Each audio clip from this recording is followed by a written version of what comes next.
Hey guys, it's Lauren Yates from Rave It Up here, and today I'm privileged to be with Simon Molnar, the CEO of Ice Jewellery. Hi Simon, how you going? Good, thanks for having me. You're very welcome. Thank you for slotting us into your very busy schedule. No, anytime.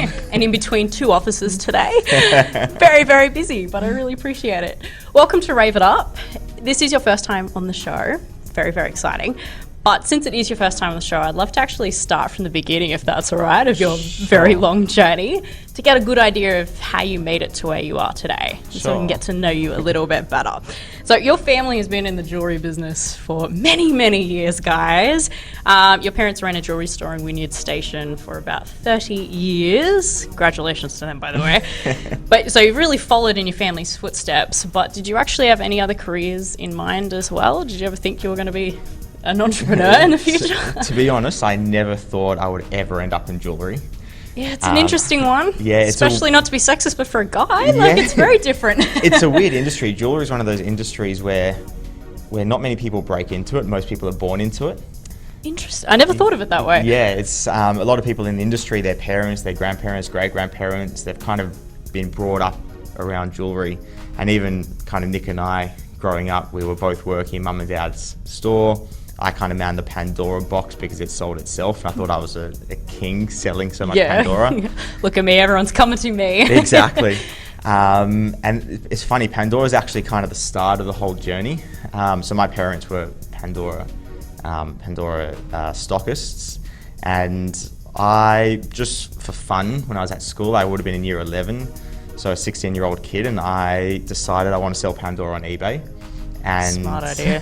And it started moving well, and I wasn't doing huge numbers, but for a 16-year-old kid, I was really happy. Yeah. And then I was going into HSC, and my brother was coming back from his gap year, so I handed it over to him, and he kind of took it from where I had it to become the largest seller of jewellery in eBay Australia. On eBay, yeah. So fast forward a few years from there, and he kind of recognised an opportunity in the e-commerce jewellery space, and we launched Ice, and I don't know, the rest was kind of history. Yeah. So did you have any other like dreams in mind as well when you were younger and going, I don't know, I want to be a rock star, or I don't know. To be honest, as kind of geeky as this sounds, I always thought I was going to be a software developer.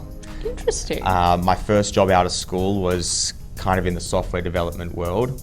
And then Nick always had side hustles along the way, and he always had people overseas doing all of his development work, and they were a lot smarter than I was, and they were prepared to work for a lot cheaper than what I was prepared to work for. And I kind of realized that I was never going to be the best software engineer in the world. So I thought rather keep that in my your tool belt. Exactly.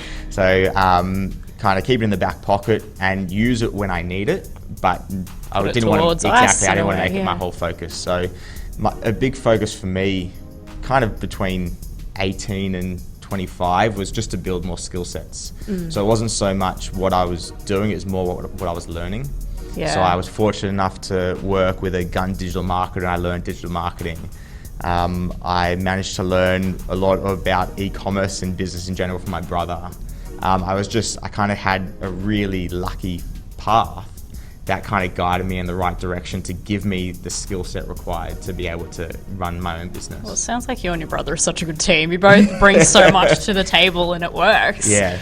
It shows over the years. Yeah, we worked really well together. I mean, I always had a habit of kind of going down a rabbit hole and going off on a tangent, and he would be really good at kind of reining me back in and focusing onto one thing. Exactly. And he still does it. I mean, he's not involved in Ice day to day, but I'll still kind of let him know what I'm doing, and he'll either say you're heading in the right direction, or I think you need to kind of refocus a bit. So do you think he's a really big reason why the eBay store did so well? Yeah, I think, because for you it was probably just a nice little way to make some money while it was still at school. Exactly. And even when we launched Ice, it was quite funny. I mean, I'm very competitive. And I mean, I think he is as well. And I can make this better. And when we first launched Ice, it was half eBay, or not even, it was probably 95% eBay, 5% website. And he kind of owned the eBay side. I owned the website part, and it was kind of a competition who could do better. Exactly. I mean, it was kind of unspoken and not really any kind of true competition, but deep down I kind of knew. Yeah. And that's kind of how everything kind of kicked off. Well, I gotta say, we have a lot in common, because especially with the whole 16-year-old time of your life, because I actually started Rave It Up at 16. Wow. So when I was coming up with the questions for you, I was like, brought me back to that time in my life too, and having that such entrepreneurial brain and going, okay, well, I want to do, be my own boss and start something from the ground up. And it's become really my baby, and I'm sure Ice has it as well. But still being in school and doing that, and obviously having a whole new plan and dream for your life, aiming high, did you ever get any hate or bullying while at school? Because I sure did. Not really, funnily enough. I mean, to be honest, I was so in my own world that if I did, I wouldn't have noticed. Yeah. What, they were bullying me? Yeah. I don't know. It was really funny when I was in year 12, and towards the end of year 12, I kind of had this clear idea of what I wanted to do. And for me, finishing school was just a necessity and just a time thing. And I was really just ready to... Me too, I get it, yeah. yeah. And it was funny, straight out of school, I had this thought, and it's still not around today, but I don't think it would have worked in hindsight, but it was to create apps specific for sporting teams. So it's funny, I actually went and I organized a meeting with the CEO of the Canterbury Bulldogs in the NRL. Wow. And I think 2 kids came, pitched him, and we had no idea what we were doing, and nothing ever eventuated. But so it was around the same time when you were 16, or or earlier? 17, 18. Wow. And nothing eventuated from it, but it was just those little experiences to be put in a room with really smart people. I think that's been my key.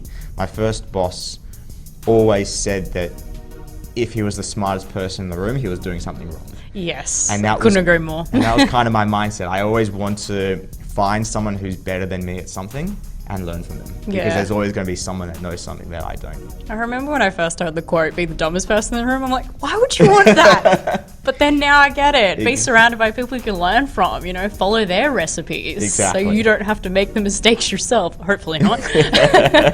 You've done really, really well. I really take my hat off to you. So as you were saying, with your brother Nick took over the eBay store, and then eventually Ice was created. Were you kind of helping as well while you're still doing HSC, or are you just fully focused on studying? Yeah, I think when I was doing HSC, I like to think I was fully focused on HSC. Good boy. My mum actually kept my school uniform because she was so convinced that I was going to have to repeat year 12, because that's how little effort she perceived. No, but I think during that final year, it was just focus on my studies. Yeah, well, that's good. And you don't really work with your brother now. It's just kind of getting advice of each other. But when you were, how was it working with your brother? Do you find it kind of brought you closer in a way, or it was further apart? No, definitely closer. It was really awesome. I always say that one of the biggest and best decisions in my life was working with him. He's one of these... trust family, I guess. Yeah, but he's also one of these unique minds, the way he approaches things and the way he kind of takes information in and processes it. And I could kind of learn and adapt and pick up a few little things from him. And we kind of really, we really complemented each other well. He was really good at big picture and strategy, and then I was really good at strategy and execution. So he would look at big picture, I would look at small picture, and then we would strategize in the middle, and I would just go and execute. So it was a really kind of good kind of to and fro until we got to a really good place. So you're actually taking action, and you are actually going somewhere. You're moving forward instead of just staying in one place. Exactly. Yeah, exactly. Having the business grow.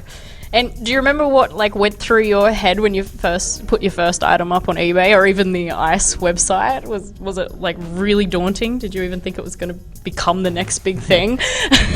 Not really. I didn't. To be honest, I don't even remember what I was thinking. I think I was probably just thinking, here's a quick buck. Here's some money. Exactly. Don't have to get a part-time job yet, casual job. Exactly. I don't even know. I've always liked experimenting and seeing the results, and So I think it was a bit of that. I think it was a bit of curiosity more than anything. Like, let's just see how this goes. I mean, who's doing it? Who knows? And let's see what the response is. Because you got some good profits, right? You just buy it for cheap overseas, I'm guessing, and then... Well, I mean, you're talking about... Or just steal it off your parents. Well, for the Pandora stuff, it was out of their stock. What does your parents think about that now? Well, funny because... You owe us some money. And then Ice, it was kind of a bit all over the place, and just, I mean, initially it was who wants to work with us, and now it's a bit more who do we want to work with. Yeah, which is good. You've gotten to that point. Exactly. Yeah. Do you think it was hard to get those big brand names on board? Because, you know, you've got Marc Jacobs, you've got Thomas Sebo, and got crazy huge names that everyone knows. But especially at the beginning, you'd have to prove yourself, right? And go, you know, we're worth it. Please sell your stuff with us. Yeah, it's funny, especially in the jewellery world. Everyone sees e-commerce as competition, and everyone's worried about brand perception. Everyone's worried about how their bricks and mortar stockists are going to take to it. So there's always a little bit of resistance, even still. And I know 7 years ago there was even more resistance than there is now. So surprising. Yeah, I mean, I went to a jewellery fair on the weekend, and especially jewellery's kind of 20, 30 years behind everything else. So I went to the show, and I was selling to everyone to convince them to let me have stock, as opposed to what you'd expect the kind of knee-jerk reaction to be for them to want to stock us. Yeah. It was actually the other way around. So it's funny. I mean, sales was never something I was strong at, and this, in some weird reverse way, has made me learn a skill set, because I've had to sell to them why they should let us stock their brand. Which is really surprising at this moment. It's like, Ice Jewellery, you don't know who we are? Like, Exactly. You should know. I swear your wife has probably bought stuff off us.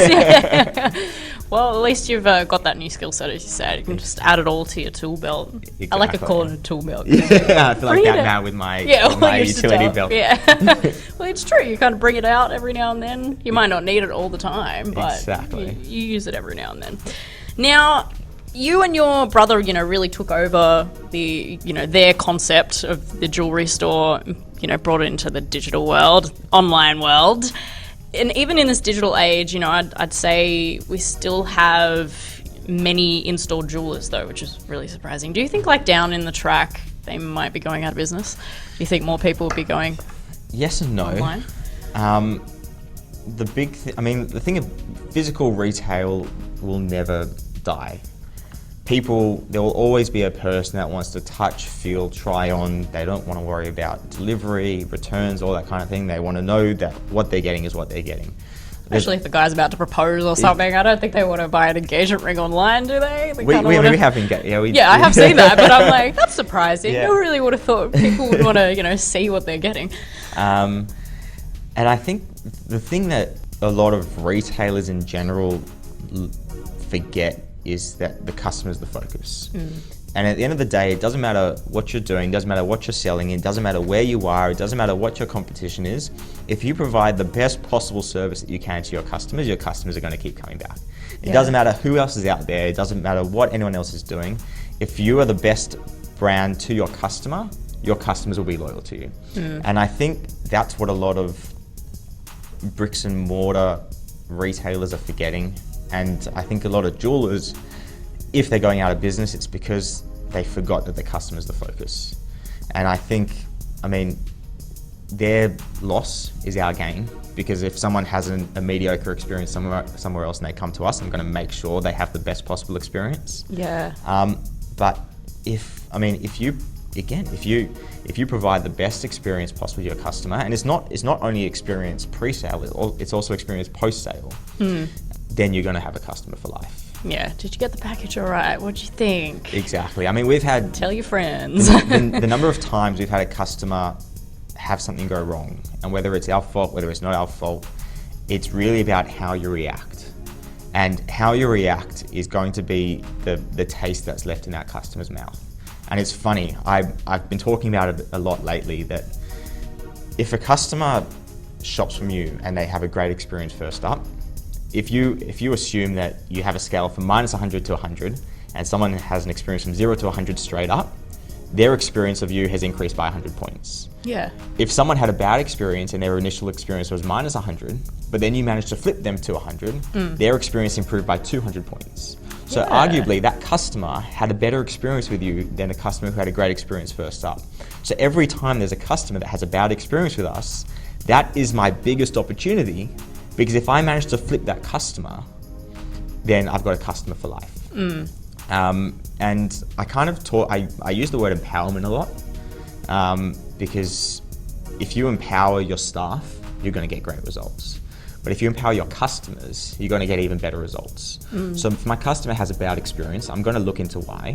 I'm going to see if there are measures that can be put in place to kind of prevent that from happening. And I'm going to show the customer the results from their actions. And then they feel empowered because they realize that their experience made a difference on the way we operate. Yeah.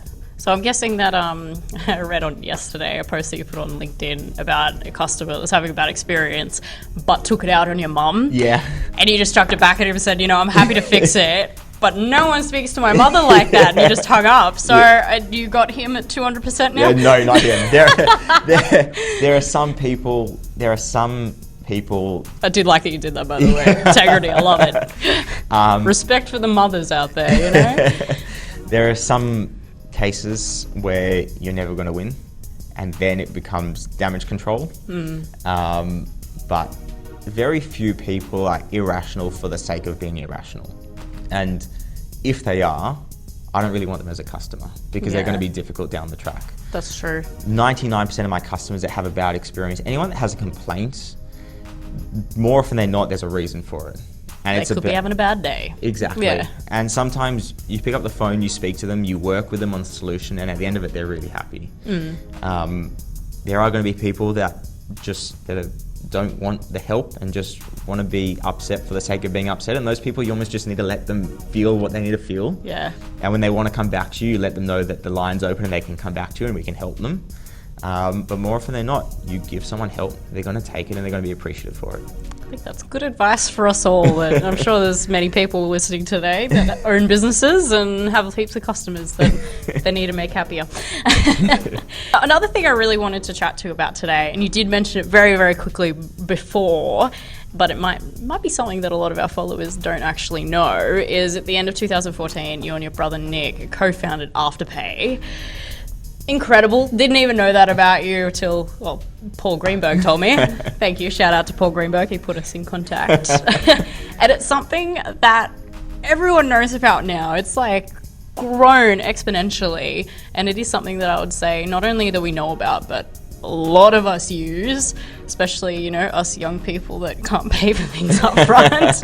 It's changed our world. So I'd really love to know, how did you guys first come up with that idea? Is that just something that you guys just thought of going, that's something we want and it's missing in the marketplace and we might as well do it ourselves? To be honest, it was all Nick. I can't take credit for his work.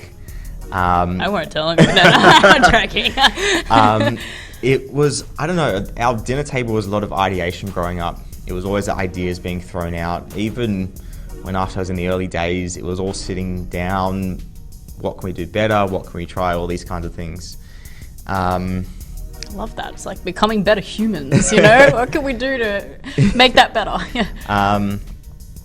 And yeah, there's a whole story behind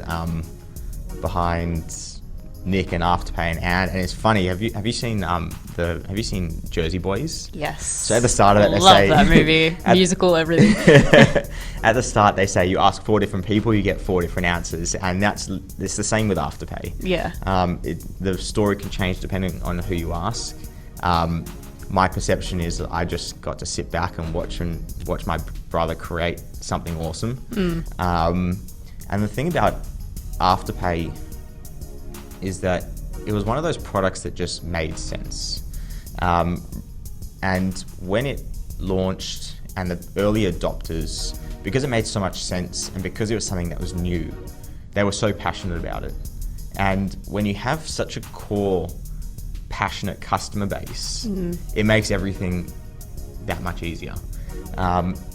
after I was kind of getting a bit of traction, and I went back and I was sitting with Nick in his bedroom, and I said, there's an opportunity here. You've got a really passionate customer base. You need to, this customer base loves the product. You need to hone in on this. And Nick, being Nick, took the information, processed it, and he rolled out the Help Us Help You campaign. And he went out to all of these really highly passionate customers and said to them, what retailers do you want to have Afterpay? And all of those customers suddenly went out to all the retailers and started flooding their customer service lines with, you need to get Afterpay. And that was kind of, I mean, I don't know if Nick would say it, but I'm quietly confident that if you look back at the dates, that was the point of inflection for Afterpay. Wow. So were there any like challenges along the way as well? Or was it all just streamlined? Because that sounded very streamlined. I'm like, wow. No, I mean, there's always, I mean, Nick can talk to it better than I can. I think from the outside, everyone always sees this rainbow kind of magical world. Oh, yeah, and of course. But there's always challenges along the way. And constantly, I mean, now, then, future, there's always going to be challenges, and there's always going to be hiccups, and it's all about how you deal with it. And I've seen my brother stressed. Yeah, I'm sure. and he's just really good at overcoming it and beating adversity. And there's a problem. It's funny. I messaged him the other day. He had a few things that he was kind of working through, and I sent him a message and I said, I know you're going to get through this. And he said, what do you mean? I said, well, you're Nick Molnar. You always do. You just do. He's a cat. He lands on his feet. Wow. 9 lives. Exactly. It's not even 9 lives. I don't think his first one's been taken yet. Yeah, that is a good thing. Touch wood. I don't even know if this is wood, but yeah. So did you help him co-found it then? Because people are always labeling you as the co-founder of Afterpay. The co-founders were definitely Nick and Anne. I think I kind of chimed in here and there. Gave your expertise. Yeah, I always gave my advice, whether it was listened to, who knows. Yeah, that's a different story. I gave him advice, whether he took it. Yeah, that's the brotherly love right there. Exactly. And I think there was always a bit of ideation. I mean, early on, I mean, again, at Afterpay, we kind of had that same relationship that we did at Ice. Yeah. So it was kind of, we'd ideate together, and then we'd say, great, let's go and do it. And I would kind of go and see if I could make it work. And yeah, we kind of trial and error that a few times, and some things worked, some things didn't, but we learned from what worked and we learned from what didn't work even more. Yeah, of course. Yeah, I'd hope so you don't make those mistakes again. Exactly. Even though you've already achieved so much in your career, Simon, what else can we expect from you in the future? Either you or even Ice. I just love building. I like creating. I like Don't tell me you're going to start another business. You're already busy enough. I don't know. I like innovating. I like trying new things. And yeah, I mean, there's a few things that I've built and tried for Ice, and they've worked for Ice. And if I can package them up and offer them to other retailers, great.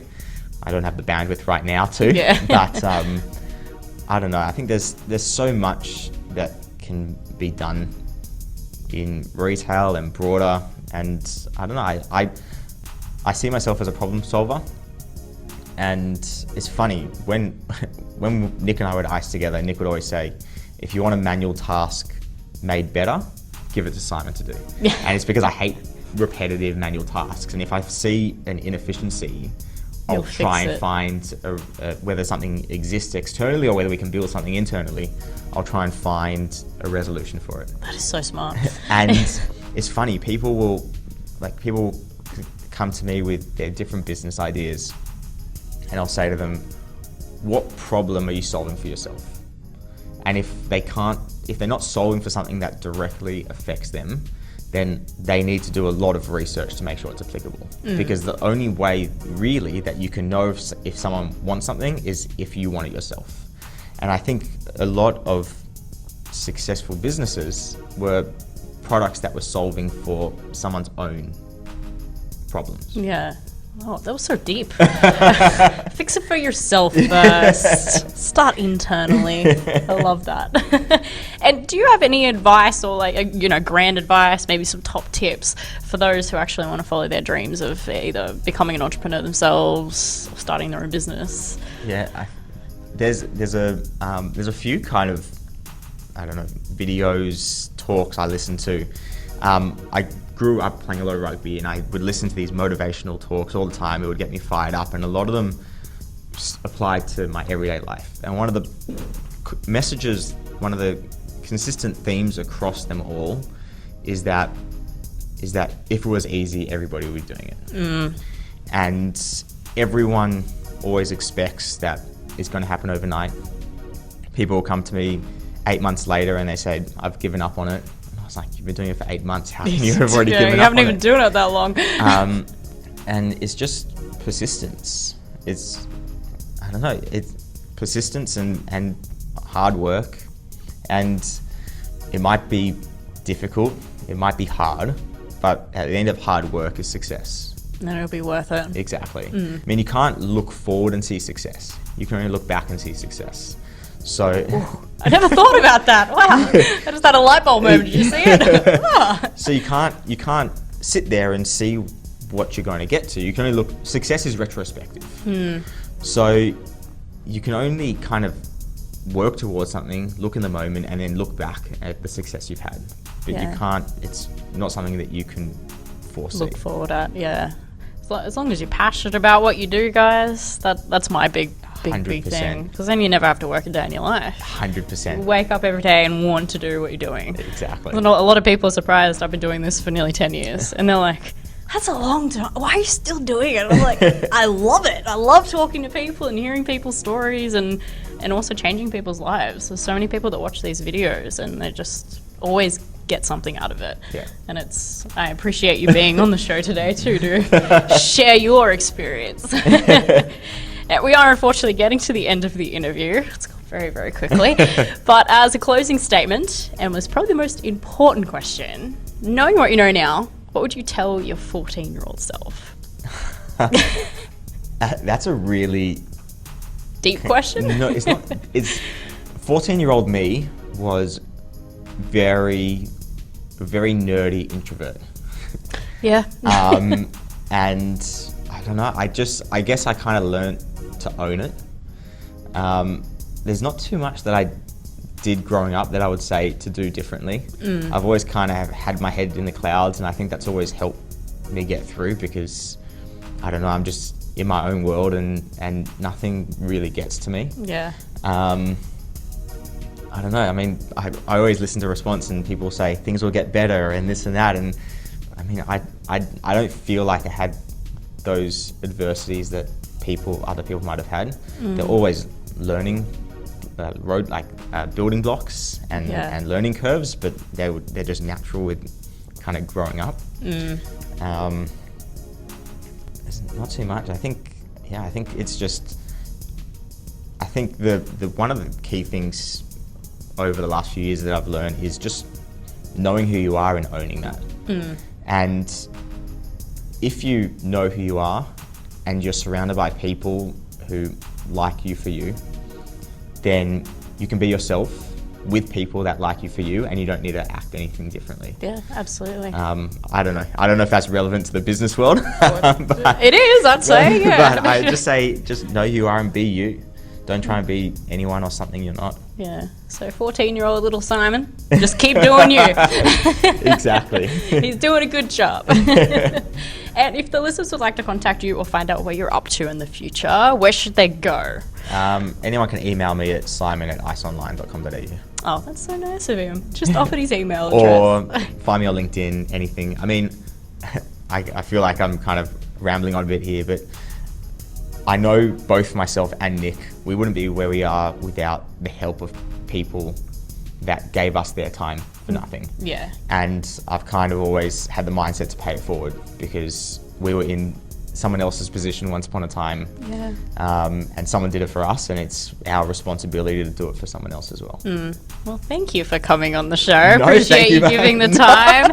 And I'm always here to support you and Nick in the future, maybe, if I eventually meet him. But it's been an absolute pleasure, so thank you. Thanks for having me. You're welcome on any time. So I'm more than happy if whenever. in the future you want to chat about anything, doesn't even have to be business related, come back on the show. Awesome. Have a good Appreciate chit chat. And for everyone watching, make sure, to go email Simon if you need some questions answered, anything, and also go check out Ice Online because there's some really, really good stuff. And I don't even think you really need to be a woman to buy any jewelry or surprise your woman, either one. But for now, thanks for watching, and we'll see you next time. Bye.